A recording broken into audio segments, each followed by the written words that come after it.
Use code AFTV25 for 25% off your order with Faraway Pizza. Click the link below or visit faraway.co.uk now. Welcome back to AFTV, everyone. I'm with Gooner Lee. Lee, we were walking from Highbury and Islington Station together, talking about this game. And you said even I could make you feel positive about it. I'm sorry for putting that false hope in you.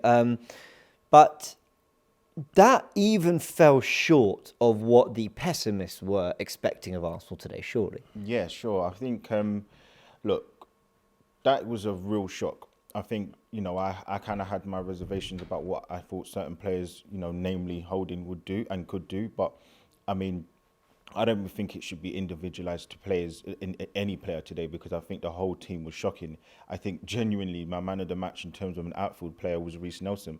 Yeah, I agree. And that probably says enough because he was only on for like maybe 10 minutes or so near the end of the game. So, I mean, look, I wasn't actually, I'm not too disheartened. I feel like today is actually, quite good because we've put the title to bed now. We're not going to win it. I thought we wasn't going to win it after the West Ham, draw. I was about to say the defeat, but it felt like it.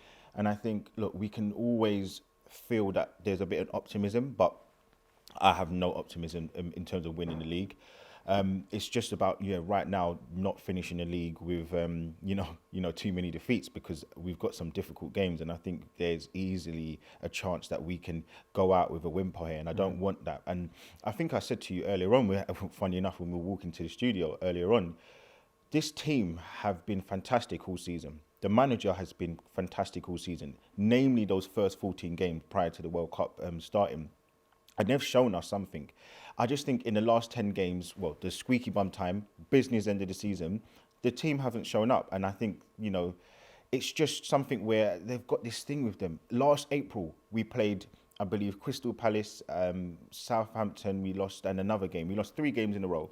This April, we've dropped points pretty much in all games. So we haven't won in four games. And it's just, it's not good enough. But I'm not going to be here shouting. I'm not going to be too angry because I know what this team's capable of, and I know they weren't quite capable of winning the league. I thought there were points and chances in the season. I believe after 17 games, and I think Man City had 6 games, we were 8 points clear. We were literally 8 points clear.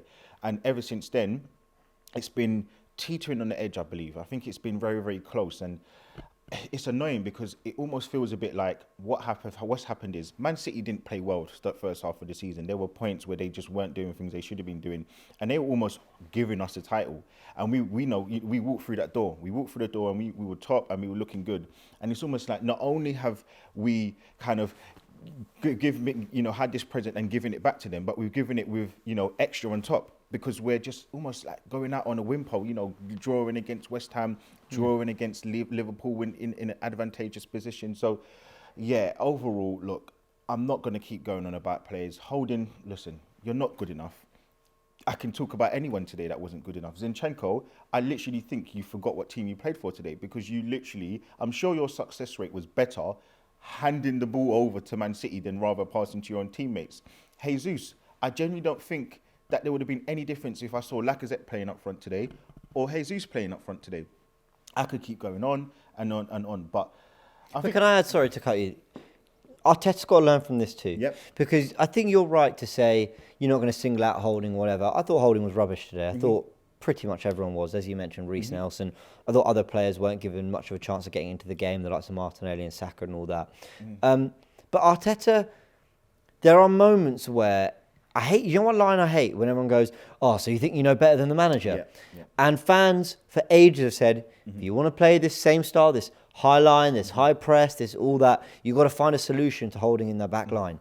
Now, I saw Arsenal today conceding so many chances because Gabriel and Holding as a pair couldn't deal with Haaland and De Bruyne. Now, if we could all project and foresee that this was going to happen, why couldn't Mikel not? And I'm just going to throw a second question to that. Or does Arteta know that it's probably going to end up that way, but he's trying to instill into his team, even if you don't win this title, I'm telling you that next year when it's Real Madrid in the Champions League, or Barcelona, or Bayern Munich, or City again when we play them, we have a way and we're going to keep going till we perfect it and get it right.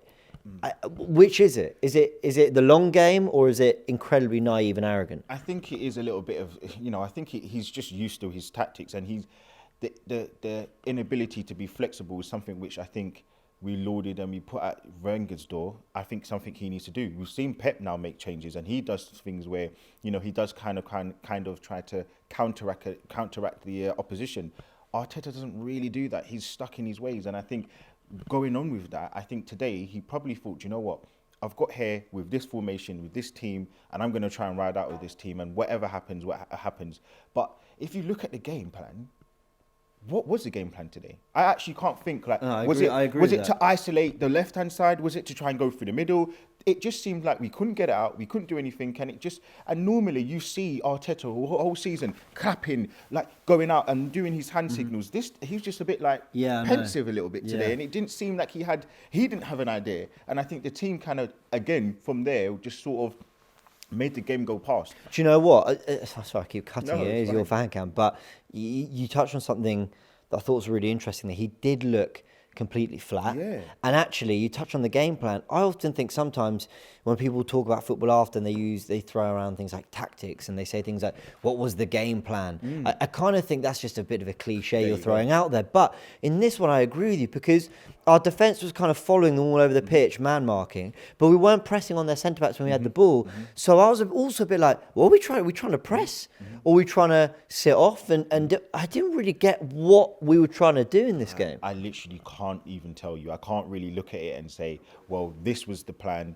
This is what we tried to do. This is what we tried to implement, and it didn't work. It didn't look like that at all. It just looked like we kind of went out. And again, something which I'm going to label at the team today, we looked a bit like individuals. It didn't seem to be any, even after the third goal, if you realise and you look, I think it was the third or fourth goal, no huddle, no getting together. It was quite strange to see all of these sort of nuances that we've seen all season. They knew they were being outclassed. Again, and I think even Arteta said in his post-match interview, we just got beat by a better team. And I think Turkish said it. I think everyone's saying it was genuinely men against boys.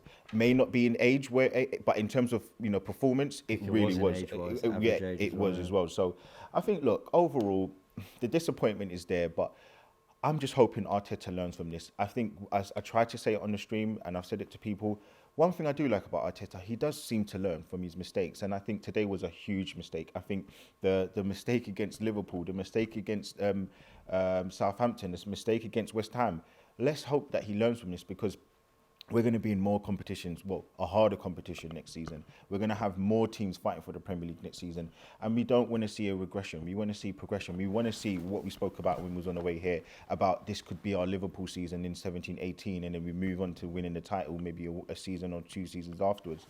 And I just want to shut up like the people like Gary Neville. And it's just annoying, because I don't really care about them, but everyone's been against us all season. Every single person, every single rival fan. You've got all these rival fans doing these fan cams and their watch-alongs and stuff. And it's just, you didn't want to go out like this. I didn't want to go out where it's 6 games left. It feels like there are 5 games left. There's nothing left to fight for.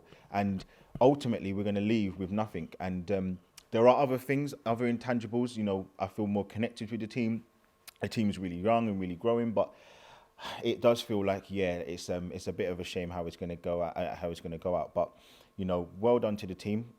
Really, really good season so far. And as I said, I'm just going to kind of say, look, we did bottle the league. I do think ultimately the league has been bottled by us. But listen, however anyone wants to kind of look at it and talk about it, we had a really good chance of winning it. And I think not only have we, as I said, handed it back to them, but we've handed it back to them with ease. And listen, there's few games left, but let's see. Love it, Lee. Thank you. Shop for AFTV merch at shop.aftv.co.uk. Subscribe to us on YouTube. Follow us on Instagram, Facebook, Twitter, TikTok, Snapchat, and Twitch. We've got content for every platform, so check it out.